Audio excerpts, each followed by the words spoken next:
તરુણાવસ્થા એ ઝંઝાવાતની અવસ્થા છે. મોટા ભાગે તરુણોની જે સમસ્યાઓ છે તે માતા પિતાને ખૂબ મૂંઝવતી હોય છે સાહેબ. તો ખાસ તરુણોના માતા પિતાએ બાળ ઉછેરમાં શું ધ્યાન રાખવું જોઈએ? એટલે જુઓ, એક તો સૌથી પહેલાં તરુણાવસ્થા સૌથી પડકારજનક છે. મારા બીજા પ્રશ્નોમાં પણ ક્યાંક ને ક્યાંક મેં ઉલ્લેખ કર્યો છે. પણ એક તો મા બાપે તરુણાવસ્થા શું છે એનું સમજવું પડે.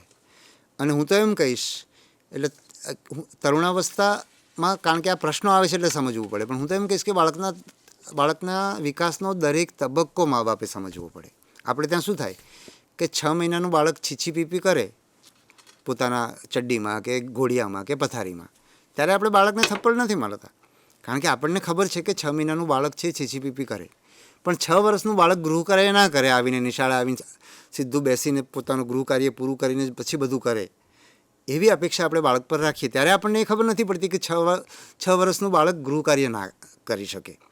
બીજું, દરેક બાળક આપણો દીકરો 6 વર્ષે ગૃહ કાર્ય કરતો હતો અથવા આ કામ કરતો હતો, એ આપણી દીકરી 6 વર્ષે ના કરી શકે, અથવા વાઇસે વર્સા.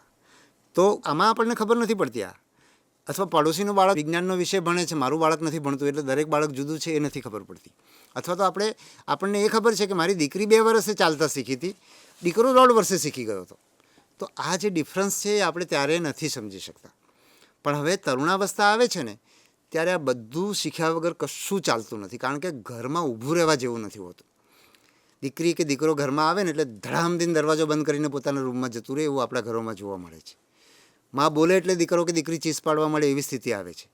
અથવા તો બહુ બધો સંઘર્ષ થાય છે, બાળકની ચિંતા થાય છે, બાળકના જીવનમાં શું ચાલી રહ્યું છે એની ખબર નથી પડતી. એટલે હવે તરુણાવસ્થાનો આખો તબક્કો સમજવો પડે કે બાળકનો વિકાસ થઈ રહ્યો છે, બાળક પોતે પણ ગૂંચવાય છે, એનું શરીર આખું બદલાઈ ગયું છે, એને શરમ પણ આવે છે શરીરની, બરાબર છે. પછી એનું મન આખું બધું એટલી બધી ચંચળતા આવી જાય છે, પછી પોતે પાછો એકદમ સ્વતંત્ર થઈ જાય છે એને, કારણ કે ઇમોશનલ ડેવલપમેન્ટ થઈ ગયું. એટલે એમ થાય કે હવે તો મા બાપ મને કંઈ કહેવા જ ના જોઈએ, હું મિત્રો સાથે રહેવું જોઈએ. આ બધા ફેરફારો આવે એટલે બધું એટલું બધું અસ્તવ્યસ્ત હોય ને, એટલે એના જીવનમાં બધું અસ્તવ્યસ્ત હોય, એનું ભણવાનું અસ્તવ્યસ્ત હોય, એનો રૂમ અસ્તવ્યસ્ત હોય. હવે મા બાપને આ બધી ખબર નથી હોતી, અને હવે તેમ થાય કે આ તો મોટો થઈ ગયો કે મોટી થઈ ગઈ, અને હવે તો એને આ બધું ના થાય તો કેમ ચાલે, છોકરી તો સાસરે જવાની છે, પાછું એવું મનમાં વિચાર કરવા માંડીએ આપણે. એટલે એ વખતે ખૂબ બધા સંઘર્ષ થાય છે. એટલે સમજવાનું આ એક ઉથલ પાથલનો સમય છે. એટલે ઉથલ પાથલમાં આ બાળક છે આપણી સહાનુભૂતિ જ માગે છે. એ પોતે તો બહુ સંઘર્ષમાંથી પસાર થઈ રહ્યું છે, ખૂબ બધી પીડામાંથી પસાર થઈ રહ્યું છે, એટલે એમને તો માનો ખોળો જ જોઈએ છે. જો તરુણ બાળક માતાના ખોળામાં એ વખતે સૂઈ શકે અને પિતા સાથે પોતાને ગમતી બધી વાત કરી શકે, તો એ બાળક સાથે તમને તકલીફ નહીં થાય. તમને એના જીવનમાં શું ચાલી રહ્યું છે, એને શું મુશ્કેલી છે, એને શું ગમે છે, શું એને દુઃખ આપે છે, એ એને ખબર પડશે. અને એ વખતે એની પીડાના સમયમાં એના મા બાપ સાથે નહીં હોય તો ઘણીવાર આપણે આત્મહત્યા સુધીની ઘટનાઓ બનતી હોય છે. એટલે આખો પીરિયડ છે, અને આ પીરિયડ પાછો જતો રહેવાનો છે. આપણે તો સાવ નાનપણથી જોઈએ ને, તો આપણને એમ થાય કે બાળકને આવું થઈ ગયું, આ તો ગજબ થઈ ગયું, આ બાળક કેમ આવું જોરથી બોલવા માંડ્યું છે અથવા જીદ કરવા માંડ્યું છે. આ બધું સતત બદલાતું રહેતું હોય છે. એટલે 2 મહિના માટે જીદ કરતું હોય, 2 મહિનામાં તે બરાડા પાડતું હોય કે પગ પછાડતું હોય, બધું બીજા 3-4 મહિના પછી બદલાઈ જાય છે.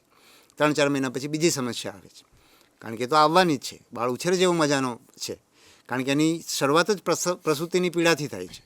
પ્રસૂતિની પીડા હોય છે, એની સાથે એનો જબરજસ્ત આનંદ પણ હોય છે. એમ બાળ ઉછેરમાં જે સંઘર્ષો થાય છે, એની પીડા હોય છે, એની સાથે સાથે એટલો અદ્ભુત એનો આનંદ હોય છે. માતૃત્વનો આનંદ ના હોય તો માતાઓ કોણ થાય, બરાબર છે, માતા કોણ થાય? તો આ જે તરુણાવસ્થાનો પીરિયડ છે એ પણ બદલાઈ જવાનો છે. તમે જોશો ને કે બાળકની જે ચિંતા તમને એની સિક્યોરિટીની ચિંતા થાય છે, એ જ 11મા 12મા ધોરણમાં એ બાળક પહોંચે ને પછી એને ખબર પડે છે કયા છોકરા જોડે વાત નહીં કરવાની, શું કાળજી રાખવાની, કયો છોકરો આપણી સામે કઈ દ્રષ્ટિથી જોવે છે, અને વાઇસે વર્સા, બરાબર. તો આ બધું જ જતું રહેવાનું છે. એટલે ખાસ ધ્યાન રાખવું હોય જો તરુણાવસ્થામાં, એક જ સૂત્રમાં મારે કહેવું હોય ને તો એવું કહેવાનું, મા બાપે મોઢા ઉપર પટ્ટી બાંધી દેવાની.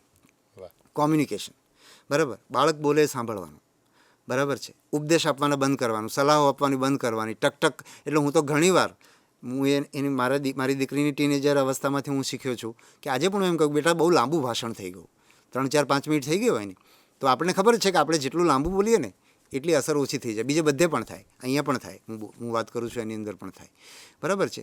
એટલે આપણે બોલવાનું બંધ કરવાનું. અને મેં જોયું છે કે મારી દીકરી સાથે જે રોજ મારી સાથે ચાલવા આવતી હતી, એને ચાલવાનું બંધ કર્યું મારી સાથે. અને આપણે એને કહીએ કે ચાલ બેટા આવું છે એટલે 6 મહિને એકવાર તૈયાર થાય અને 6 મહિને એકવાર તૈયાર થાય ને પછી આપણે એનું સાંભળવાનું શરૂ કરીએ ને બધી ખબર પડે કે એની સિક્યોરિટી માટે કેટલી સભાન છે, કેટલી સક્ષમ છે, કેટલી નથી, એના મિત્રો કેવા છે, આ બધી જ વસ્તુઓ ખબર પડે. બરાબર છે. પછી આપણે એના મિત્રો, કારણ કે એ વખતે એના મિત્રો બહુ નજીક હોય છે, એટલે એક તો આપણે એની સાથે જ્યારે આપણે મારી પટ્ટી બાંધવાની વાત આગળ વધારું તો આપણે જ્યારે બોલવાનું બંધ કરીએ છીએ ત્યારે બાળક બોલે છે, આપણે એને ગાઈડ કરવાની તક મળે છે અને આપણે જે કહેવા માગીએ છીએ બાળકના મોઢે જ આપણને જવાબ મળી જાય છે. એ જ રીતે બીજી એક નાનકડી વાત કરીને, કારણ કે આ તો તરુણાવસ્થા વિશે 1 કલાક બોલવું પડે, એક નાનકડી વાત કરીને તરુણાવસ્થાની વાત પૂરી કરીએ તો એ વખતે એના મિત્રો વિશે એને બહુ સારું હોય છે. હવે મિત્રો બધા સારા હોય છે હું નથી કહેતો, પણ જો તમે એના મિત્રો વિશે બહુ ટોકટાક કરશો ને તો એ તમને કોઈ વાત જ નહીં કરે. બરાબર છે. એટલે તમારે એના મિત્રો તમારે ત્યાં આવવા જોઈએ, તમારી પાસે આવીને કહેવા જોઈએ કે આંટી આજે પિઝા બનાવો, અમારે ખાવા છે. હવે તો તમને એના જીવનમાં શું ચાલી રહ્યું છે, એના મિત્રો કેવા છે, એ બધી પણ ખબર પડશે. જો તરુણાવસ્થામાં બાળક જો તમને ભેટી પડતું હોય કે તમારી સાથે આવવા માગતું હોય કે તમારી સાથે મોબાઈલમાં કંઈક જોવા માગતું હોય કે તમારી સાથે શેર કરતું હોય તો તમને તરુણાવસ્થા પસાર થઈ જવામાં કોઈ તકલીફ નહીં પડે. એટલે એના જોડે મસ્તી કરો. આ તો મસ્તીનો પીરિયડ જ છે.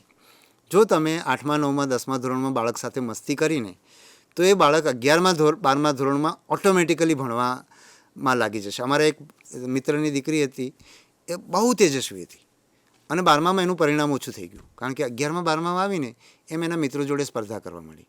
એટલે એકવાર મને દસ્તુર સાહેબે કીધું કે બાળકો નાના હોય ને ત્યારે તમે ખૂબ રમવા દેશો ને ત્યારે ભણવાની ઉંમર એકદમ ભણવા માંડશે. એટલે 8મા 9મા 10મા ધોરણમાં તમે તમારા તરુણ બાળકો સાથે મસ્તી કરવા માંડો. મારે 2 સૂત્રો આપવા હોય ને તો પહેલું સૂત્ર મોઢે પેલું પટ્ટી બાંધવાનું આપું ને બીજું આ મસ્તીનું આપું. પટ્ટી બાંધ્યા વિના મસ્તી પણ શક્ય નથી. એટલે આ 2 સૂત્રો કરો, કશું શીખવાની જરૂર નથી, મારી પાસે આવવાની જરૂર જ નથી, કશું સાંભળવાની જરૂર નથી, કશું વાંચવાની જરૂર નથી.